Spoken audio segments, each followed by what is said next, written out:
En 1830, unos pocos años después de que México obtuviera su independencia de España, tras una revolución y un conflicto armado que se extendió por más de una década, la nación estaba en una situación desesperada después de 11 años de guerra. México era uno de los países más grandes en ese momento, con un territorio de 4,5 millones de kilómetros cuadrados.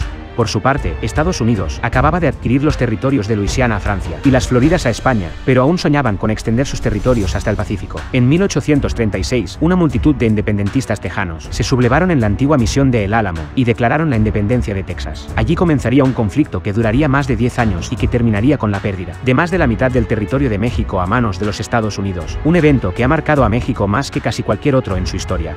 ¿Cuáles fueron estos territorios y cuáles los acontecimientos que llevaron a que los Estados Unidos lograran invadir y apoderarse de este territorio de México? ¿Qué tan distinta habría sido la suerte económica de México y de los Estados Unidos si nada hubiera cambiado en ese entonces? Todo esto y mucho más, te lo contamos en menos de 10 minutos. Pero antes de seguir adelante, te recuerdo que en el canal tenemos una serie de vídeos para los que te dejo los enlaces en la descripción, que te contarán las anteriores etapas de la historia de México y de Mesoamérica, desde las primeras culturas, pasando por el surgimiento de imponentes imperios como el de los aztecas, la caída de Tenochtitlán a manos de los conquistadores españoles y la independencia de México de España. No te los pierdas.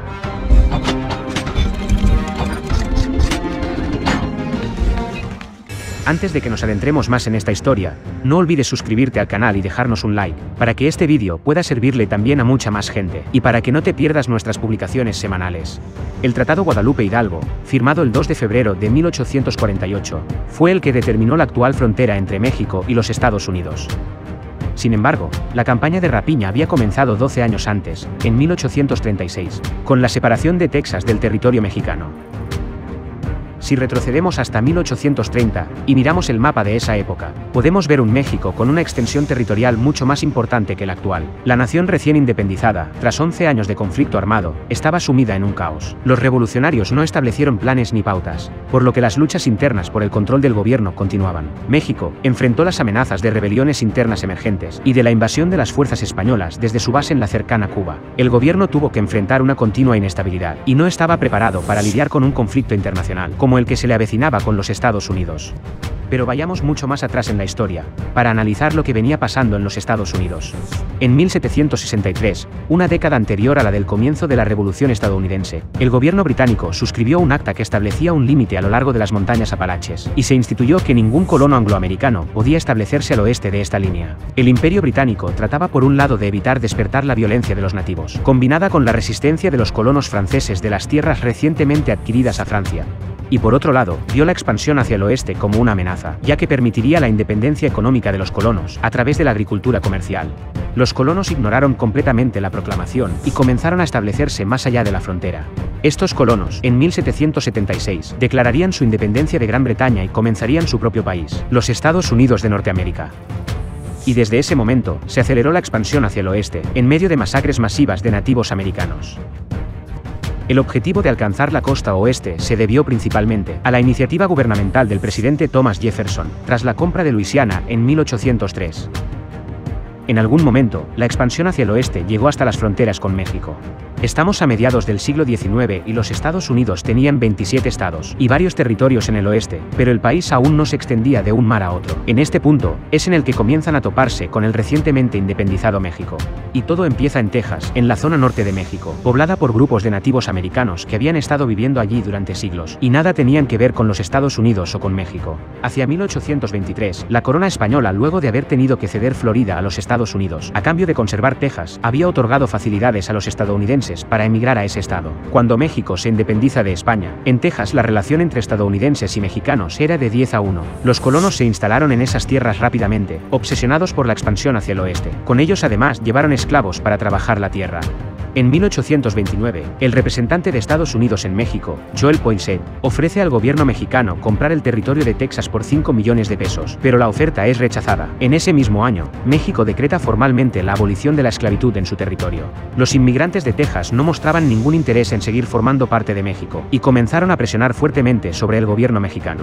Rechazaban el giro al centralismo, la supresión del régimen federal impuesto por el presidente Antonio López Santa Anna, y por ende su pérdida de autonomía.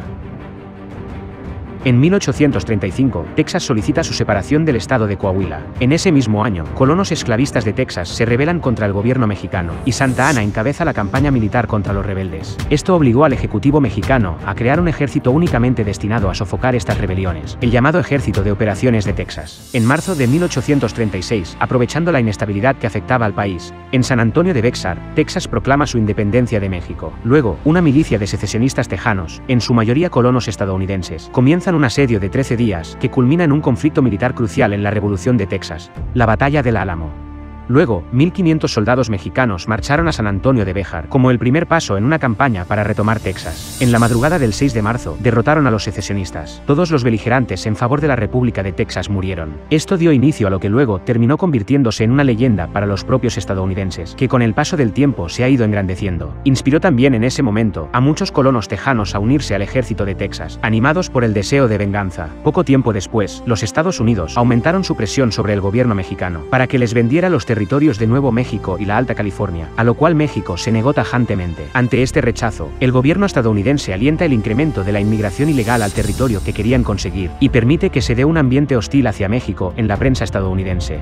En abril de 1836, en la batalla de San Jacinto, México pierde el control de la zona del Béjar. Santa Anna es tomado prisionero y obligado a reconocer de facto la independencia de ese estado, firmando el Tratado de Velasco. Los colonos allí declararon una nueva nación independiente de México, la República de Texas. A partir de ese momento, el mapa había cambiado. El gobierno mexicano solo reconocía la posesión de la zona del Béjar por parte de los tejanos, mientras estos reclamaban todo el territorio que se ubicaba al norte y al este del río Bravo. Mientras que México admitió que perdió la guerra, disputaron este mapa diciendo que la frontera de la nueva República de Texas estaba realmente en esta zona, y que todo este territorio seguía siendo de México.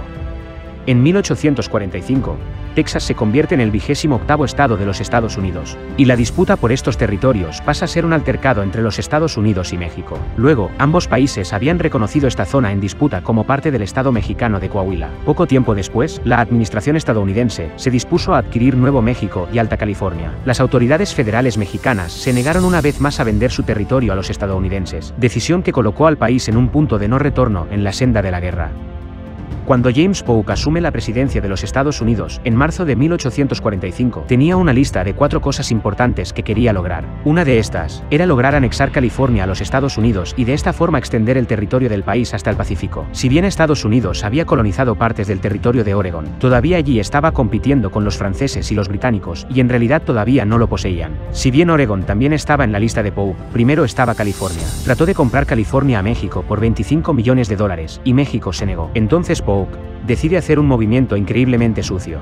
Apuntó directamente a la gran franja de territorio en disputa. Envió allí un pequeño grupo de tropas, al mando del general de división Zachary Taylor, que se detienen justo enfrente del río Bravo. Dado que México consideraba esta parte del territorio como propia, envía al ejército para responder a lo que reconoce como un ataque de Estados Unidos en suelo mexicano. Esto es exactamente lo que quería Polk. Un grupo de 1.600 soldados mexicanos ataca a este pequeño grupo de 80 estadounidenses, matando a 11 de ellos y capturando al resto. Como esta zona en disputa era para los Estados Unidos territorio propio, la reacción de México era exactamente lo que necesitaba Polk para acudir al Congreso e informar que los mexicanos habían invadido territorio estadounidense y derramado sangre estadounidense sobre ese suelo. Esto fue suficiente para movilizar al Congreso a declarar la guerra a México. Hasta este momento, desde la Guerra de la Independencia, Estados Unidos había conseguido engrosar su territorio en su gran mayoría adquiriéndolo mediante pagos. La guerra contra México cambiaría esto, y supondría el nacimiento de un Estados Unidos beligerante y militarista con sus vecinos. El 13 de mayo de 1846, el Congreso de los Estados Unidos declaró la guerra, mientras que México nunca llegó a una declaración oficial de guerra. El objetivo principal de la movida anterior de los Estados Unidos, con el avance del ejército en la zona en disputa, fue el de provocar el estallido de la guerra sin atacar primero, para debilitar cualquier oposición política al conflicto en el Congreso.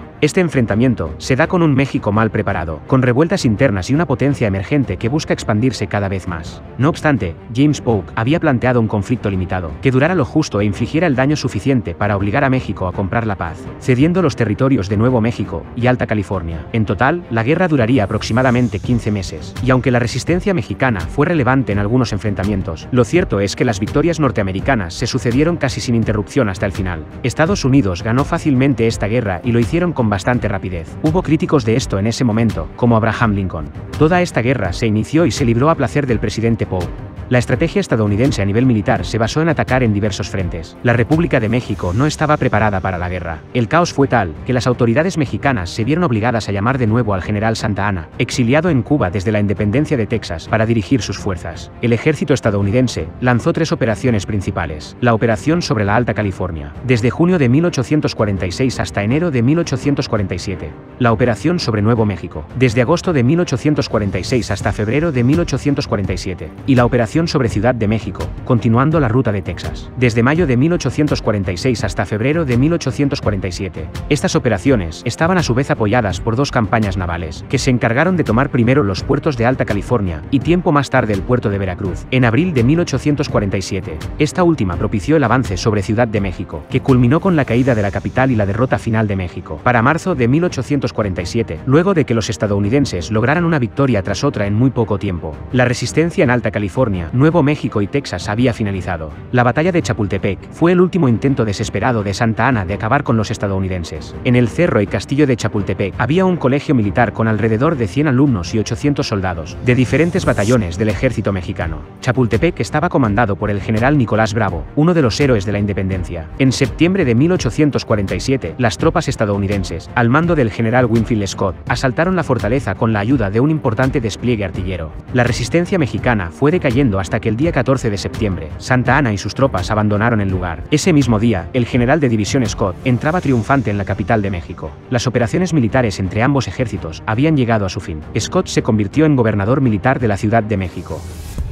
Ahora, que Estados Unidos había ido mucho más allá de las ganancias territoriales que imaginaba. Al invadir el centro de México, con su población densa, se planteó la cuestión de si anexar el propio México, pero muchos se oponían a esta idea, debido a las diferencias culturales y la enorme inestabilidad que esto causaría. Una vez que finalizaron las hostilidades, las fuerzas estadounidenses ocuparon el territorio, hasta que las nuevas autoridades mexicanas lograron firmar la paz definitivamente. El general Antonio López Santa Anna abandonó el país de nuevo, y se dirigió a Guatemala. La ocupación estadounidense de México se alargó nada menos que hasta 1848, y las condiciones para la paz fueron nefastas para México. Todo ello se vio reflejado en el Tratado Guadalupe Hidalgo firmado en febrero de ese mismo año. Además de abrir una gran brecha en la política mexicana, que llevó a un nuevo periodo de inestabilidad, el país debía ceder a Estados Unidos de manera definitiva los territorios de Alta California, Nuevo México y reconocer de una vez por todas a Texas como parte de este. A cambio, como compensación por daños, México recibió $15 millones, que era menos de la mitad de lo que Estados Unidos había intentado pagar anteriormente. Los nativos y los mexicanos que vivían en el territorio anexado a Estados Unidos fueron oprimidos. Los indígenas fueron expulsados de sus tierras y los derechos de los propietarios mexicanos fueron borrados, en nombre de una constitución estatal que no les otorgaba el derecho al voto. Así, la República de México perdió aproximadamente un 55% de su territorio, estableciendo las fronteras que todavía hoy día siguen vigentes. Y llegamos al final de este vídeo. Cuéntanos por favor qué opinas sobre este evento de la historia de México. ¿Crees que los destinos económicos de ambos países habrían sido muy diferentes si todo esto no hubiera ocurrido? Déjanos algunos comentarios y, como siempre, no olvides dejarnos un like para que este vídeo pueda servirle a mucha más gente, y suscríbete al canal para mantenerte conectado con nosotros y enterarte de lo que estemos publicando cada semana sobre la apasionante historia de nuestro mundo.